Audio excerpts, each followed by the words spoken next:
क्या आप जानते हैं भारत का सबसे बड़ा टैक्स सुधार जिसे हम जीएसटी कहते हैं, इसकी शुरुआत साल 2000 में हुई थी और आज 2025 तक ये सिस्टम हमारे देश के अर्थव्यवस्था की रीढ़ बन चुकी है। लेकिन इसकी कहानी उतनी आसान नहीं जितनी ये दिखती है।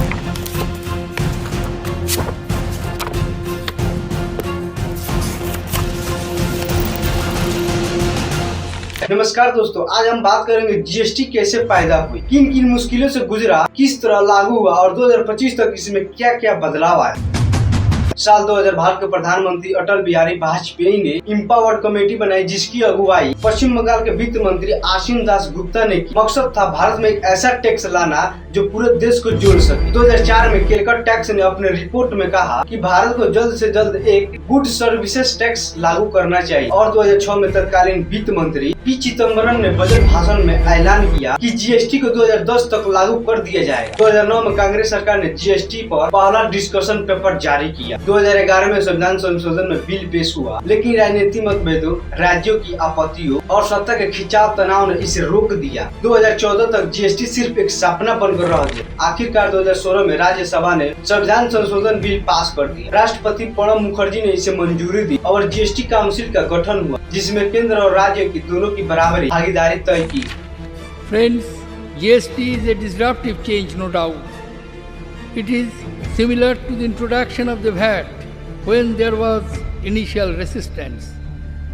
When a change of the magnitude is undertaken, however positive it may be, there are bound to be some teething troubles and difficulties in the initial stage. We will have to solve these with understanding and speed to ensure that it does not impact the growth momentum of the economy. Success of such major change always depends on their effective implementation in the months to come.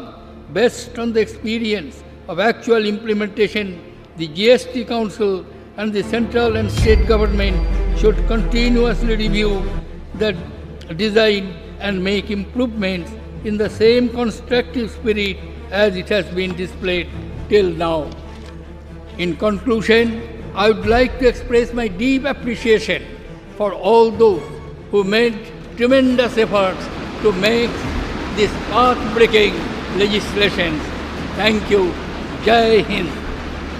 1 जुलाई 2017 आधी रात को संसद भवन में बैठे सभी लोगों ने वन नेशन वन टैक्स की नारा चिल्लाने लगा। भारत के इतिहास में excise service tax, VAT, excise जैसे दर्जनों टैक्स हटाकर सिर्फ एक टैक्स लागू हुआ, जीएसटी। इस जीएसटी को 3 भागों में बांटा गया है। सीजीएसटी यानी केंद्र सरकार, एसजीएसटी यानी राज्य सरकार की जीएसटी, आईजीएसटी यानी इंटीग्रेटेड जीएसटी। इसका मतलब है जब कोई सामग्री एक राज्य से दूसरे राज्य में जाती है तब इसे लगाया जाता है। 2018 में छोटे कारोबारियों के लिए कंपोजिशन स्कीम लाई गई। 2019 में जीएसटी नेटवर्क पूरी तरह सरकार के नियंत्रण में आई। 2020 में कोविड महामारी के दौरान टैक्स कलेक्शन गिर गया। 2021 से 2023 के बीच लगातार टैक्स स्लैब बदले गए और छोटे व्यापारियों के लिए क्वार्टरली रिटर्न स्कीम शुरू हुई। 2024 में जीएसटी कलेक्शन 2 लाख करोड़ का रिकॉर्ड तोड़ दिया और आज 2025 में जीएसटी भारत के सबसे बड़ा टैक्स सुधार के रूप में एक कायम है। हालांकि पेट्रोल और डीजल इसके दायरे से बाहर है, लेकिन भविष्य में शामिल करने की चर्चा की जाए। जीएसटी की कहानी सिर्फ एक टैक्स की कहानी नहीं है, ये भारत की एकजुट होने की कहानी है। 2000 में जो सपना देखा गया वो 2017 में सच हुआ और 2025 तक ये हमारे सिस्टम की रीढ़ बन चुका है। तो अगली बार जब कोई सामान खरीदे उसमें जीएसटी देखे तो याद रखिए इसके पीछे 25 साल की लंबी कहानी है।